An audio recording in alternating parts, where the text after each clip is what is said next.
兄弟们，这是一个吐槽帖啊。首先呢，我并不否认原神是个好游戏，而且我现在手机里头啊，除了原神以外，就几乎没有其他游戏了，就或者说在玩的，只有一个坎特布雷公主，那个呢就每天上线，点一下扫荡就下线了。原神呢依旧是我玩的几乎是唯一的那个手机游戏，但是呢，它这个主线呢，我真的受不了，就这次虚迷的主线。而且我就觉得非常夸张，看网上全都是在夸的。哎呀，我觉得是我自己的问题吗？还是别人的问题啊？对吧？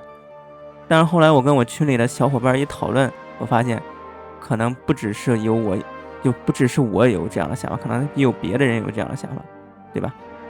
所以我就想分享一下，因为我真的觉得这次虚迷的这个主线任务，然后他那个支线任务我还没做，这主线任务真的对我们这样的老年人来说，尤其上班族、上班以后老年来说，太不友好了，太臃肿了，真的像老太太的裹脚布，又臭又长。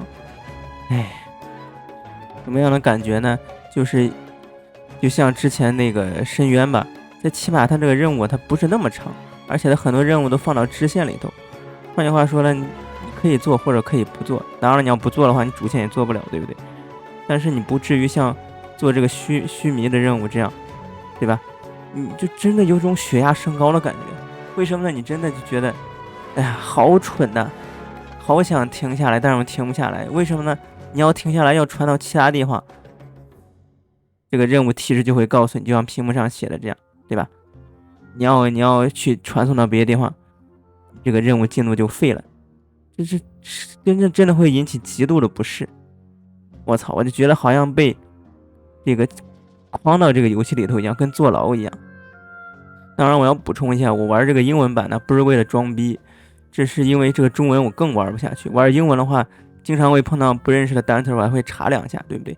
但是这次我真的连英文版我都玩不下去了，我觉得这剧情好无聊啊！就除了像派蒙，找不着旅行者那个时刻，心里有点小荡漾之外，其他剧情真的很没有意思。哎呦，就像我群里那个朋友说的一样。那个梦境反反复复，我都差点以为我把任务重置了。最后跳我那段倒挺美的，但我还是嫌弃反复实在太多了，还不能跳剧情的设计师纯 SB。真的，我当然我也得承认我老了，对吧？尤其是在我30岁之后啊，虽然我还会偶尔参加一下 cosplay，对吧？还会偶尔看一下动漫，但真的动漫都看不下去了。以前我记得我2012年之前呢，基本上都是新番都追着不断的，但是现在你让我追番，我真是追不动，而且我觉得很多剧情好幼稚，真的看不下去。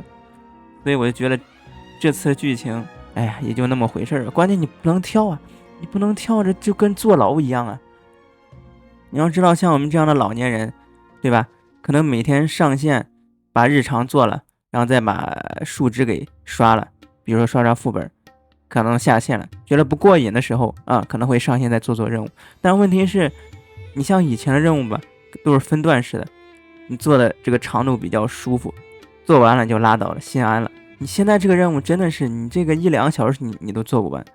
你像我这个主线，我真的分了好几天，一点点的做，才今天终于给它做完了，而且中间呢不让退，一退的话就不让退，就是不让跳到其他区，就像我刚才说的，一跳到其他区，它就提示你。我一看到这个提示的这个信息，说你进度会往回跳，我就强烈感觉到不适，真的有种强烈的坐牢的感觉。哎呀，所以希望这个米哈游也考虑考虑我们这些老年人的感受。而且你别说我这个群里头，对吧，都是上班的伙伴，而且其中有一部分人呢，有好几个小姐姐。之前也是做 cosplayer 的，对吧？只不过他现在做不动了，他也不想在那种大热天37、8度的高温下再穿了一身厚重的 cosplayer 服，对吧？大家其实都在玩这个原神，但是真的已经干不动了。所以碰到这种连续的不能跳过的剧情又很臃肿无聊的这种主线任务，大家都在叫苦不迭。好了，这个就是个纯粹的吐槽贴。还有，我要再次强调啊，我并没有觉得这个原神这个游戏是在走下坡路。事实上，它无论是音乐呀、这些动画水平等等，明显是在往上走。但在这个主线任务真的让我做不下去，就只有这一点是让我无法容忍。这么说吧，你要换做其他的游戏，那可能早就不玩了，对不对？这正是因为它原神，我还能咬着牙给它玩下去，把这个主线给做完。但是真的是越做血压越高。